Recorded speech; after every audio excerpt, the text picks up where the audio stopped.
Welcome back to the Commercial Real Estate Show. I'm Michael Bull. Today we're talking retail and retail real estate. Please welcome my next guest. It's Mitch Roschelle and Andy Warren. They're both with PwC here in Studio One with us. Gentlemen, thanks for being with us. Thanks for having us.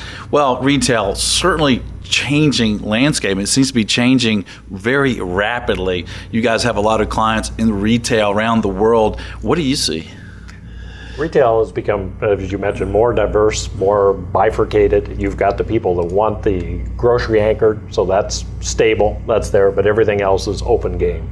And primarily the intersection between digital and bricks is really what we're seeing the most change in. The ability to walk into a place, be targeted specifically to this is what you want, this is what you should look for, here's an offer, to being able to walk in and virtually see something through augmented reality and then buy it on the phone, and it's at your house by the time you get home. So yeah, I've noticed that when I was shopping myself this weekend for something. I go to a site, and if I don't have a good enough view of it, I don't want to buy it.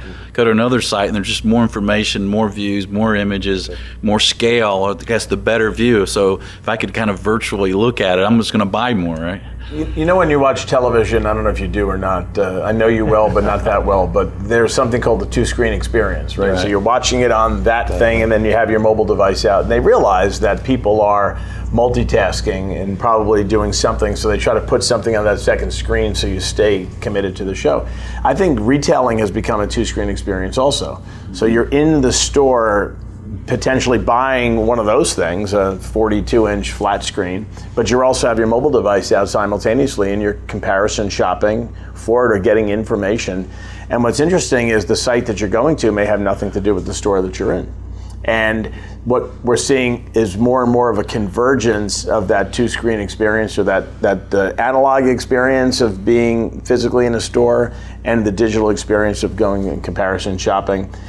They do it proactively by targeting people based upon cookies and so forth in their search engines and tell you when opportunities come along. I've noticed retailers that send me spam about something, and if I click it, 2 days later they say, you know, you still haven't bought it. Let's say there's a 25% off sale at a retailer, and they say, you know, click this link, but it's only good for 2 days. 3 days later, they'll come to me and say, just for you. They're finding ways to use the digital experience to get you there. What that's doing for real estate, because this is the commercial real estate show, not the retail show, is it's really changed what that store needs to be about, right? Because the store needs to be an experience, because that's what people are buying these days. Well, you know, I use cookies too. I bring them in so people that work here like me, you know. So I'm on the cutting edge here. Too bad, James, that camera can't pan out that way, because there is a potpourri of food out there right now. So what do you tell clients today that are considering investing in retail properties with all the changes going on? Yeah, so change is the operative word in that question, and you can't buy something that's inflexible. If the stick and brick thing that you're buying is by design completely inflexible, meaning you can't spread this wall that way, you can't merge these two stores that way, the way the parking lot's configured, that's not as going to be as long-term fortuitous as something that had flexibility, because with the pace of change being as steep as it is, we're realizing that you need to have the ability to do a pop-up store. You need to for Halloween, you need space for how long? Maybe 6 weeks of Halloween. So there's these Halloween pop-up stores all over the place, but you don't want that traffic away from you. So somehow you need to be able to accommodate the pop-up Halloween store in your shopping center, or you're going to lose the traffic. And I think Mitch hit on a good point there. The being aware of the stores around you is more important than ever before because of that experience.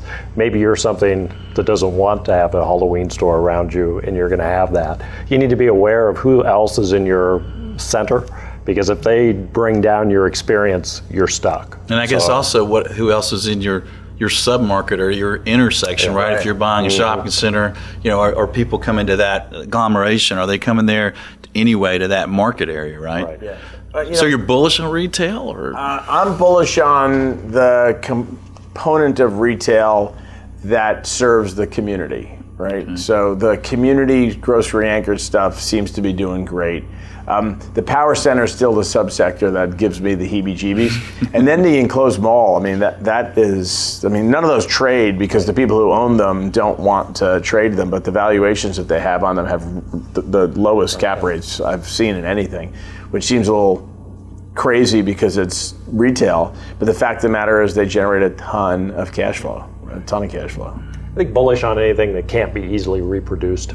Infill retail, which is still meeting a need, kind of Mitch's point, which, the enclosed malls are a little scary from the standpoint that can be reproduced. Okay. Also like urban retail too. Right. So heebie-jeebies, I didn't see that technical term in the emerging trends report you guys did. Well, I don't see Snoopy dance in anything, but you use it on every show, Michael. All right. Yeah, maybe. Well, if retail does well, I'll be doing the Snoopy dance. There All right. Well, stay tuned. We'll have more on retail and retail real estate. I'm Michael Bull. This is the Commercial Real Estate Show. Stay with us.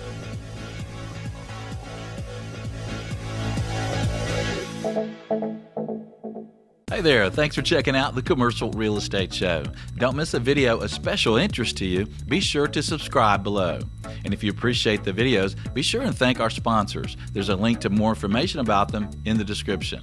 For more videos, podcasts, and articles, check out creshow.com.